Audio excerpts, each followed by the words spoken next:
Magandang hapon po ulit sa bawat isa. Ito po muli tayo pang makapagbahagi ng salita ng Panginoon at makapag-meditate ulit ng salita ng Diyos. Yan. Ang pag-aaralan po natin ngayon is about faith, sa pananampalataya po natin kay Kristo. Yan. Ang kinaganda po nito, mas maintindihan po natin kung ano dapat yung ginagawa natin kapag tayo may pananampalataya sa Diyos. Unang-una nilagyan ko kasi siya ng mga acronym. Una, F, first. A, available. I, intimacy. T, time. And H, hope. Yan. So, mas maiintindihan natin ngayon kung ano yung mga ginagawa talaga natin dapat, kung anong meron tayo. Diba? Na kapag may pananampalataya tayo sa Diyos, dapat nakikita to sa atin yung pagiging inuuna natin si Lord. Siya yung available tayo palagi para sa Kanya, yung intimacy natin sa Kanya, yung time natin sa Kanya, at siya yung malaman natin na siya yung hope sa pananampalataya natin. So, okay, magsisimula po. Ang title po nito, How to Grow Your Faith. Yan. Unang-una, sabi ng Bible sa Matthew chapter 6:33, sabi rito, Matthew 6:33, sabi, kaya unahin ninyo ang mapabilang sa kaharian ng Diyos at ang pagsunod sa Kanyang kalooban at ibibigay niya ang lahat ng pangangailangan ninyo. Yan, sabi ng Panginoon, unahin daw natin ang Panginoon at ibibigay niya lahat ng mga pangangailangan natin sa araw-araw. F, di ba? Dapat siya yung unang-una sa atin. Dapat first siya sa lahat ng bagay sa mga buhay natin. Kasi sa English nito, sabi, seek ye first the kingdom of God and His righteousness, and all these things shall be added unto us. May sabihin, lahat ng mga pangangailangan natin, ibibigay na lang ni Lord. Di ba? Minsan kasi, ang nangyayari sa pananampalataya natin, nawawala. Diba, kapag ka dumarating na yung mga, paano itong kailangan ko ngayon? Kailangan ko na to, kailangan ko ng pera ngayon, kailangan ko ng mga pambayad ngayon. Diba, nawawalan ka na ng faith. Pero sabi ng Diyos, diba, unahin mo siya. Diba, at ibibigay niya lahat ng mga pangangailangan ninyo. Ano ba yung mga pangangailangan natin? Diba, una-una, damit, pagkain, tubig, tahanan, diba, education, diba, healthcare, diba, etc. Marami pa tayong mga pangangailangan sa mga buhay natin. Diba? Pero alam nyo, saan ba dapat maging una si Lord sa mga buhay natin? Dapat maging first love si Lord. Pangalawa, maging first priority. Pangatlo, maging first prize sa buhay mo. Dapat siya yung unang-una mong mahal. Diba? Kung may pananampalataya, dapat siya yung unang mong mamahalin. Yung pangalawa, dapat siya yung priority mo. Diba? Siya yung inuuna mo palagi sa lahat ng bagay. Pagising mo sa umaga, nananalangin ka, diba? Nagbabasa ka ng salita ng Diyos. Sa lahat ng mga ginagawa mo, lahat ng mga pagkilos na ginagawa mo, lagi mong inuuna ang Diyos. Diba? Pag inuuna mo ang Diyos, diba? Lahat ng mga pangangailangan mo, ayan, diba? Ibibigay niya lahat ng kailangan natin. Ano ba yung pinaka-isa? Ito kasi medyo na tuwa ako kasi isa pala sa pinakakailangan ng tao is yung unconditional love. 'Di ba? Alam niyo ba kapag inuuna natin si Lord, yung love, 'di ba? Hindi nawawala 'yan. Kasi bakit? Pinifeel ni Lord ng pinifeel yung heart natin, 'di ba, ng love niya. 'Di ba? Kaya hindi na tayo makakaramdam ng kakulangan sa buhay. 'Di ba? Hindi ka na makakaramdam ng alam mo yun, may kakontentuhan ka na sa buhay mo dahil alam mo yung pinununo ng Diyos yung kakulangan diyan sa puso mo. Ano yun? Yung love. Diba, na kailangan mo. Diba? Kaya si Lord, diba, siya yung talagang number one na nagmahal sa atin. Diba? Kasi bakit po? Binigay niya yung sarili niya, diba, para sa atin. Doon pa lang sa cross, diba, makikita mo na mahal ka niya. Diba? Kaya sinasabi rito na unahin mo ang Diyos, diba, at lahat ng mga pangangailangan mo, emotionally, physically, diba, mentally, diba, lahat, spiritually, especially, diba, yung mga spiritual natin pamumuhay, pinoprovide ni Lord lahat ng mga yan. Ayan, praise God. Then pangalawa is available. Dapat maging available ka. Diba? Kasi kapag hindi ka available para sa Panginoon, walang silbi yung pananampalataya mo sa Diyos. Kasi diba, faith without works is dead. Diba? Kaya kailangan may kilos kang gagawin. Available ka para sa Diyos sa lahat ng mga gawain. Kasi sabi ng Galatians chapter 5:13, sabi rito, ng Galatians chapter 5 verse 13. Babasahin ko po. Okay. Sabi rito, mga kapatid, tinawag kayo upang maging malaya, ngunit huwag ninyong gamitin ang kalayaan nyo para mapagbigyan ang pagnanasa ng laman. Sa halip, magmahalan kayo at magtulungan. Sinasabi rito na, mga kapatid, tinawag kayo upang maging malaya, ngunit huwag ninyong gamitin ang kalayaan nyo para pagbigyan ang pagnanasa ng laman. Yung bagay sinasabi rito, yung availability mo sa Diyos, di ba? Na pinalaya ka ng Diyos, di ba? Available ka na makapaglingkod sa Kanya. Huwag mong gamitin yung kalayaan na yon para sa mga kalayawan, di ba? Sa mga bagay na mga walang kwenta, di ba? Na alam natin na makakapaglayo sa atin sa Diyos. Kaya dapat tayo mga Christian, lagi tayong available. Alam niyo ba yung Acts Church, kapag aralan niyo yung about sa Acts, yung unang-unang church, alam niyo ba sila, even yung mga buhay nila, willing silang ibigay, available sila na ibigay yung mga buhay nila, kaya nilang isuko lahat, di ba? Ganun sila katindi, di ba? Ganun sila ka-available. Di ba mababasa niyo yung sa Acts chapter 42, di ba? Verse 44 to 40, and tsaka sa verse 46, di ba? Doon mababasa mo yung lahat doon. Makikita mo rin kung paano sila nagbibigay, di ba? Magtutulungan sa bawat isa, kung gaano sila ka-available sa bawat isa. Kasi bakit po? Kaya sila available kasi po yung pananampalataya po nila, di ba? Wino-workout nila. Ganon din po sa atin mga Christian, di ba, na mga nakakapakinig nito. Ganon din po tayo, dapat maging available po tayo. Di ba? Saan po tayo dapat maging available? Di ba? Sa church. Nauna yan, di ba? Siyempre, available ka dapat para kay Lord sa lahat ng mga gawain niya sa Panginoon, di ba? Lahat ng mga gawain para sa Panginoon, dapat maging available ka. Di ba? Lahat, prayer meeting, prayer marathon, ano pa ba? Lahat mga gawain, di ba? Care group, etc. Lahat ng mga event patungkol sa Panginoon, dapat sinatinan natin yan. Kasi po, diyan mo makikita yung availability mo. Kasi pag sinabing available ka, di ba? Andiyan ka. Nagagamit yung kakayanan mo sa Panginoon. Halimbawa, may talent ka, di ba? May mga kakayanan ka na pwedeng gamitin para sa paglilingkod sa Panginoon. Dapat gamitin mo yan para sa Kanya. Dapat maging available yung talent mo na yan. Then sabi nga ito, di ba? Pag available tayo, dapat teachable tayo, humble, at saka faithful. Di ba? Sa pagiging available natin sa Panginoon. Dapat teachable ka, syempre. Kasi bakit nga naman, di ba? Pag available ka nga, hindi ka naman teachable, walang silbi yun. Di ba? Kung hindi ka rin humble, wala rin silbi yun. Hindi ka rin faithful, wala rin. Di ba? Kaya dapat yung, ito, di ba? Maging available, teachable, humble, and faithful. Di ba? Yun po, napakaganda po niyan. Dapat lahat ng mga ability natin, di ba? Magamit yan sa Panginoon. Dapat maging available yan para sa Diyos. Hindi yan maging available sa mundo. Di ba? Yung mga talent mo, di ba, na pinagkaloob sa'yo ng Diyos. Hindi lang yung talent na kumanta, sumayaw, tumugtog. Hindi, marami pang talent. Maghugas, di ba? Talent yan. Yung paglilinis, di ba? Pag-aayos ng mga pala, talent yan. Di ba? Magaling kang mag-design, magaling kang mag-decorate, talent yan. Diba? Pwede mong gamitin yan sa Panginoon. Dapat maging available yan. Kasi yung mga tao sa mundo, yung ginagamit nila, di ba? Yung mga ability nila, yung mga talento nila, ba pinapagamit nila sa mundo. Alam niyo ba ako dati, sumasayaw po ako. Dati, yung talent ko, di ba, sa pagsasayaw, ginagamit ko talaga sa mundo. Talagang mundo yung nakikinabang. Pero alam niyo po, nung nakakilala ko sa Panginoon, tingin available talaga. Pati yung talent ko, binigay ko sa Kanya. Sa Kanya ko na lang pinapagamit yung lahat ng mga talent, di ba, na pinagkaloob sa akin ng Panginoon.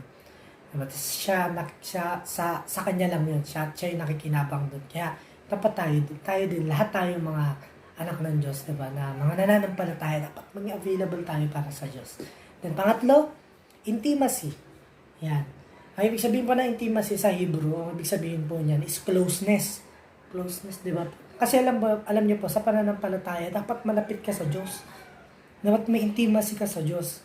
Diba, yung pananalangin mo, diba, pag nagiging intimate yung relationship mo kay Lord.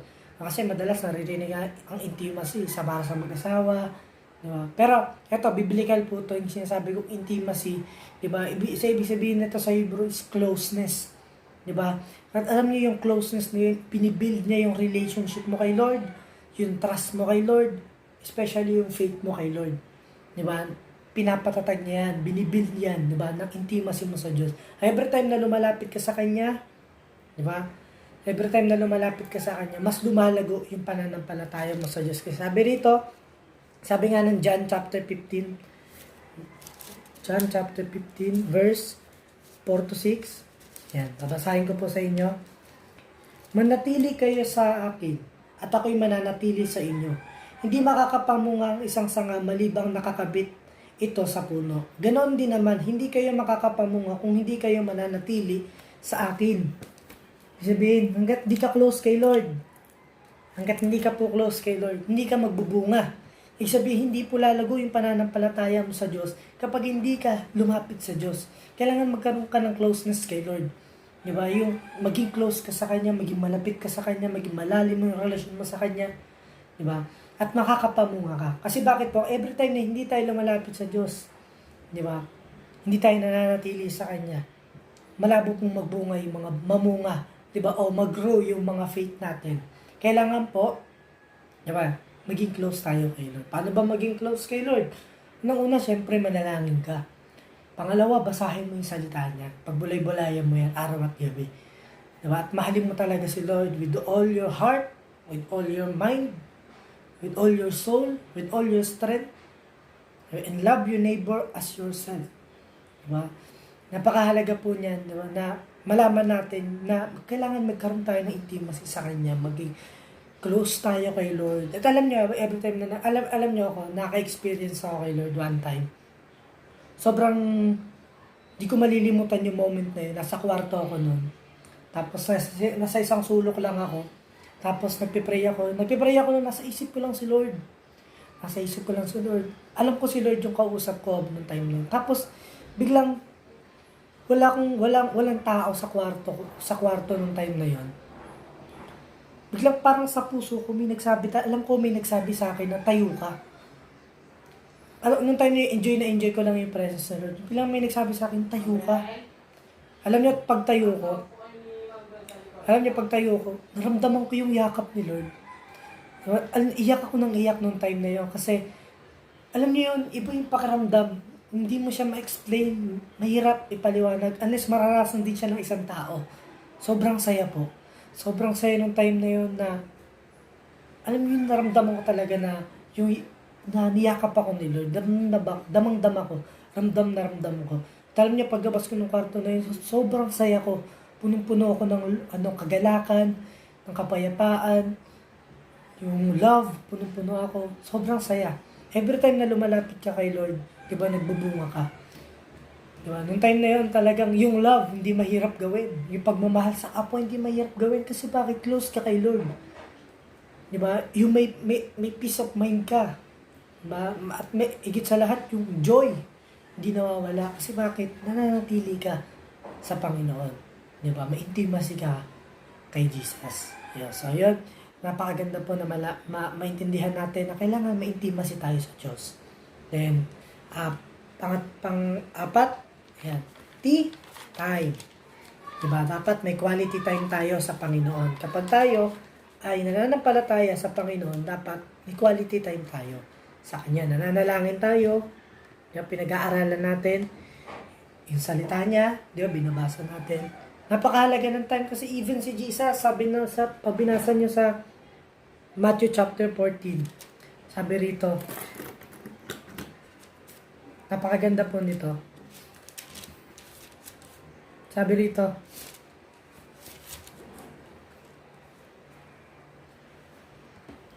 nang makaalis na ang mga tao, umakyat siyang mag-isa sa isang bundok para manalangin. Inabot siya roon ng gabi.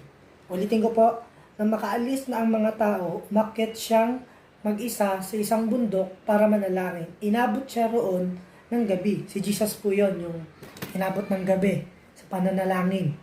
Diba? Ito yung pagtapos niyang magpakain ng mag-preach o magpapakain sa mga tao. Tapos nun, umakyat siya sa bundok. Di ba? At nanalangin siya. Ano po ibig sabihin nito? Even po si Jesus, di ba? Si Jesus na to nag-take time siya, di ba? To pray sa Ama. Di ba? Nanalangin siya, even siya. Tayo pang paano pa kaya tayo mga tao na nananampalataya? Di ba? Napakahalaga na may quality time tayo sa Panginoon. Nananalangin tayo, nag-aaral tayo ng salita ng Diyos, nagbubulay-bulay tayo ng salita ng Panginoon.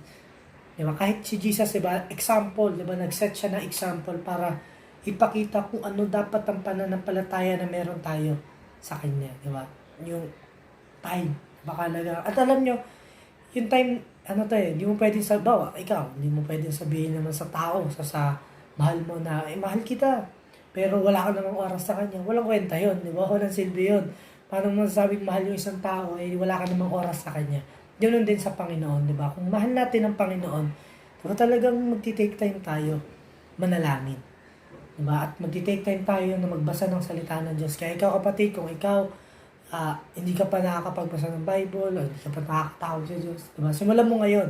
Yung manampalataya ka sa Diyos. Magbigay ka ng oras sa Kanya sa pananalangin at sa pagbabasa ng salita ng Diyos. Lagi kong ina-encourage kayo na magbasa ng Bible. Napakahalaga po na basahin natin yan. Na yung first, diba? Dapat siya yung first sa lahat ng bagay. Then, available dapat tayo lagi sa Kanya. Dapat may intimacy tayo sa Kanya, sa Panginoon. Then, dapat may time tayo palagi sa Kanya. Dapat may quality time tayo sa Kanya. Then, last, hope. Ayan, napakahalaga po na sa pananampalataya po ang hope natin talaga dito si Jesus. Diba? At maintindihan natin na malaman natin na yung hope natin is wala lang iba kundi si Jesus. Yung hope ng faith natin ngayon, hindi si Jesus lang. Diba? Si Jesus lang yung hope natin dito sa mundo. Kung ito, nakikita nyo, iba yung mundo, nakikita nyo, diba? Grabe, diba? May quarantine na, diba? Lockdown na. Dahil saan? Sa COVID-19 na yan, diba? Na sa pandemic. Pero alam nyo ba, mga kapatid, may hope. Diba? May pag-asa tayo. Bakit? Dahil si Jesus, diba? May pananampalataya tayo sa Kanya.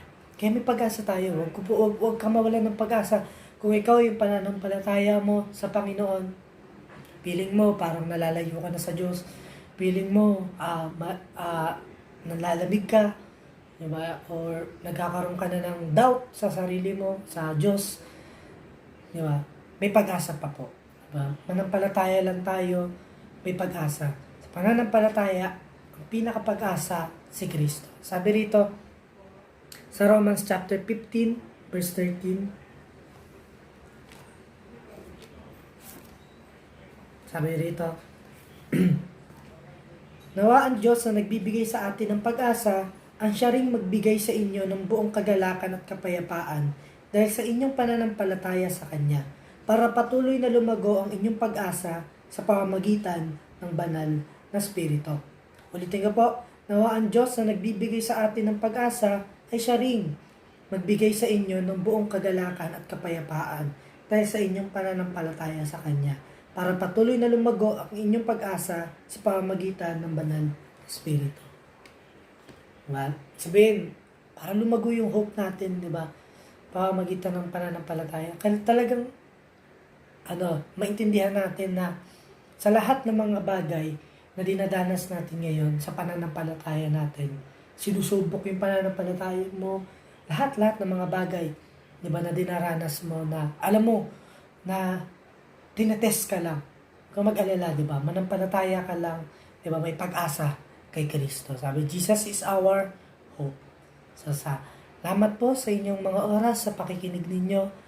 Diba? Nawa may natutunan kayo at pinapanalangin ko na matapos na talaga itong COVID-19 para bawat isa, diba, pagtapos ng quarantine na to, magpuntahan tayo sa mga church, diba, sa mga simbahan, manalangin tayo, magpasalamat tayo sa Panginoon, o kaya humingi tayo ng tawad sa lahat ng mga kasalanan natin sa Kanya. Lahat ng mga pagkukulang natin, lahat ng mga kasalanan na nagagawa natin, ihingi natin ng tawad sa Kanya. Diba? Kaya, itong pagtapos ng quarantine na to, ano yung gagawin mo? Diba? Ito, yung 5 to. Di ba? Dapat lagi mo na siyang unahin. Hindi lang, simulan mo ngayon. Di ba? Napakinggan mo to, lagi mo siyang unahin. Maging available ka para sa kanya. At magkaroon ka ng kalaliman sa kanya, sa relasyon mo sa kanya. Di ba? At magkaroon ka ng time sa kanya. Malaman mo na siya yung hope, di ba? Sa lahat ng bagay. Kaya salamat sa pakikinig ninyo. Na lumalim pa kayo ng lumalim sa salita ng Diyos, sa relasyon ninyo sa Panginoon. Kung wala ka pang relasyon sa Panginoon, tanggapin mo siya bilang Diyos sa tagapagligtas mo. Salamat po sa oras na to. God bless you sa inyo. Shalom, Maranatha, see you sa mga makikita ko sa mga susunod na pagtapos itong lockdown. So, salamat po. God bless you ulit. Salamat.